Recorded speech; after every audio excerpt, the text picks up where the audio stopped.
தற்போது திருச்சி சிவா அவர்கள் மேடை பேச்சில் போது கலைஞர் மற்றும் காமராசரை குறித்த உரையாடல் ஒன்று வெளியீடுக்கு வந்திருக்கு. அந்த உரையாடல் குறிப்பாக காங்கிரஸ் அல்லது காமராசரை ஆதரிக்கிறவர்கள் மத்தியில் எப்படி இருக்குன்னா, கலைஞர் இந்த மாதிரி இது பண்ணிட்டாங்க, கலைஞரை தூக்கி வச்சுட்டு பேசுகிற மாதிரி இருக்கு, இது காமராசரை இழிவுபடுத்துகிற மாதிரி இருக்கு அப்படின்ற ஒரு பார்வை வைக்கப்படுது. பல தரப்புல இருந்து இதுக்கு திருச்சி சிவா மேலே எதிர்கருத்துக்கள் வச்சுட்டு இருக்காங்க. நாமளும் திருச்சி சிவா மேலே எதிர்கருத்து தான் வைக்கிறோம். மாறாக திருச்சி சிவா மேலே மிகப்பெரிய அபாண்டமான ஒரு கருத்தை நம்ம வைக்கிறோம். எப்படின்னா, இவர் காமராசரை மட்டும் இழிவுபடுத்தவில்லை, காமராசர் மற்றும்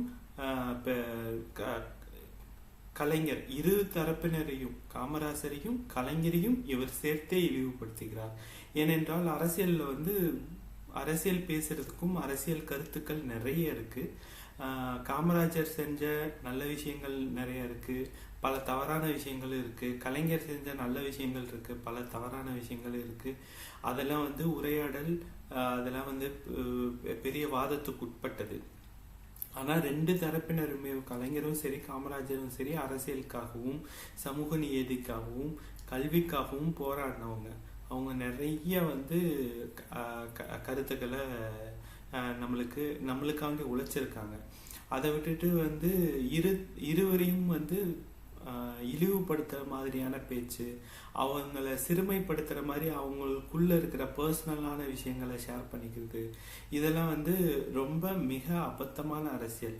இது இப்போ கலைஞரையோ இல்லை தன்னையோ உயர்வுபடுத்த வேணும் என்றால் அதுக்கு ஆயிரமான கலைஞரை பற்றின கருத்துக்கள் இருக்கு. அவரை உயர்வுபடுத்துறதுக்கு அவர் பாடுபட்ட விஷயங்கள் நிறைய இருக்கு.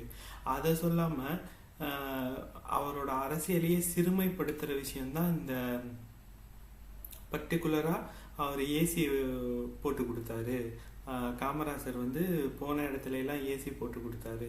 அது அரசியல் என்பது என்ன என்றால், ஒரு 100 மக்கள், 1000 மக்கள், லட்சம் மக்கள் அவர்களை பின்பற்றி வருவர்களுக்கு தொடர்ந்து சமூக பணியில் ஈடுபட்டு அவர்களுக்கான நலனை அரசு மூலயமா தேடி கொடுக்கறது தான் ஒரு நேர்த்தியான அரசியல். அதை விட்டுட்டு சிறுமைப்படுத்தும் விதத்துல ஏசி வச்சு கொடுத்தாங்க, அதே மாதிரி கையை பிடிச்சிக்கிட்டு ஜனநாயகத்தை பாதுகாத்தாங்க தான். அது இருதரப்பினருமே பாதுகாத்தாங்க. ரெண்டு பேருமே ஒருத்தரை மறுத்து ஒருத்தர் நீங்க ஜனநாயகத்தை காப்பாற்றணும்னு சொல்ல தகுதியான ஆட்கள் தான் ரெண்டு பேருமே. ஒருத்தர்னால முடியல, இன்னொருத்தர் தான் அதை காப்பாற்றணும் அப்படின்ற மாதிரியான பார்வைகள், இதெல்லாம் ரொம்ப பிற்போக்குத்தனமான விஷயம். இந்த பிற்போக்குத்தனத்தை திருச்சி சிவா அவர்கள் குறைச்சிக்கணும். அவர் திருச்சி சிவா அவர்கள் மீது நான் மிகப்பெரிய பற்று கொண்டிருக்கோம். அவரோட கருத்துக்களும் சரி ஆழமான கருத்தா இருக்கும் அப்படின்னு நான் ரொம்ப மெச்சது உண்டு. இப்போ என்னடானா, ரொம்ப சின்ன குழந்தை எனக்கான குழந்தைங்களோட அரசியல் அளவுக்கு ஞானம் பெற்றவர் மாதிரி பேசுறாரு. அது கண்டனத்துக்கு உட்பட்டது. அதுவும் இல்லாமல் இது கூட்டணி கட்சிகளுக்கு இடையே குழப்பத்தை ஏற்படுத்தக்கூடியது. ஸோ நம்ம இந்த கருத்துக்களை இன்னும் கொஞ்சம் ஆழமாக பார்ப்போம். அவர் என்ன பேசினாரு அப்படின்றத லைன் பை லைனாக எக்ஸ்பிளைன் பண்ணுவோம். என்ன சின்னப்பள்ளிட்ட சொல்லிட்டு இருக்காருன்னு அவருக்கு தெரியும். இதை போய் நான் கூட்டத்தில் பேசுவேன், மக்கள்கிட்ட சரியாக கொண்டு போய் சேர்ப்பேன், அது மாதிரி நிறைய எனக்கு சொல்லுவார். அதில் கலைஞர் தன்னுடைய சின்ன வயசுலேயே நிறைய விஷயத்த சொன்னதா அப்படின்னு சொல்கிறாரு. இது எந்த அளவுக்கு ஒரு தேவையான வாதம் தெரியல. இது ஒரு தற்புகழ்ச்சி வாதம் அப்படின்னு தான் எடுத்துக்கிற முடியும். அது தன்னைத்தானே புகழ்ந்துக்கிறதுக்காண்டி எடுக்கப்பட்ட வாதமாக தான் கருதப்படுது. ஒரு நாள் சொல்றாரு, அதாவது காமராஜர் தமிழ்நாட்டில் மின்சார தட்டுப்பாடு அப்படின்னு தமிழ்நாடு முழுக்க கண்டன கூட்டம் போடுறாரு. காமராஜருக்கு ஏசி இல்லைன்னா உடம்புல அலர்ஜி வந்துடும். அதற்காக அவர் தங்குகிற எல்லா பயணியர் விடுதிகளிலும் குளிர்சாதன வசதி செய்ய சொல்லி உத்தரவிட்டார். நம்ம எதிர்த்துதான். சரி, உங்களை எதிர்த்து வந்து அவர் காமராஜர் அவர்கள் உங்களை எதிர்த்து, அதாவது கலைஞரை எதிர்த்து ஒரு வாதம் பண்றாரு அப்படின்னா, அந்த வாதத்துல அந்த பர்டிகுலர் வாதத்துல தமிழ்நாடு பூதம் மின்சார இது கொண்டு வரணும் அப்படின்னு அவர் வாதிடுறாரு. யாருன்னா காமராஜர். கலைஞர் வந்து தமிழ்நாடு முழுவதும் மின்சாரம் வருவதற்கான முயற்சி என்னமோ அதை தான் பண்ணணுமே ஒழிஞ்சு, அவரை வந்து அவருக்கு தனிப்பட்ட முறையில் ஏசி போட்டு கொடுக்கறதுல வந்து எந்த விதத்துலையும் பலன் அளிச்சிட போகிறதில்ல. ஒரு தனி மனிதனையும் வந்து நம்ம பாதுகாக்கிறதுனால ஒரு சமூக மாற்றம் ஏற்பட போகிறது இல்லை. அதனால வந்து இந்த ஏசி வந்து அவருக்கு போட்டு தர்றது அப்படின்ற வாதமே வந்து அடிப்படையில் அரசியல் நாகரிகமற்ற வாதமாக நான் பார்க்குறேன்.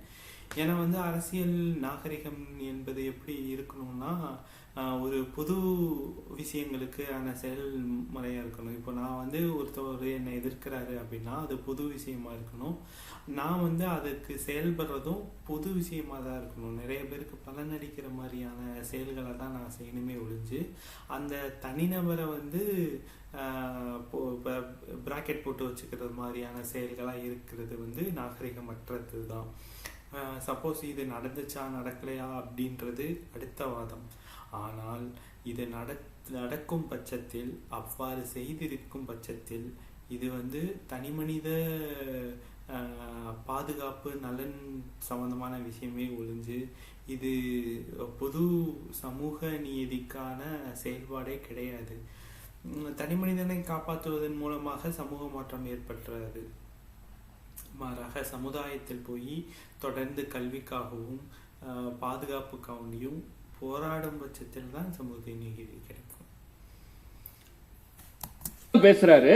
ஆனா அவருடைய உடல்நலம் கருதி நான் எல்லா பயணியர் விடுதியிலும் குளிர்சாதன வசதி செய்ய சொன்னேன். அது மாதிரி அவசர நிலை காலத்தில் அவரை கைது செய்யணும்னு துடிச்சாங்க. தமிழ்நாட்டில் பண்ண முடியல. அந்த நேரம் பார்த்து திருப்பதிக்கு கிளம்புறாரு அவர். ஒரு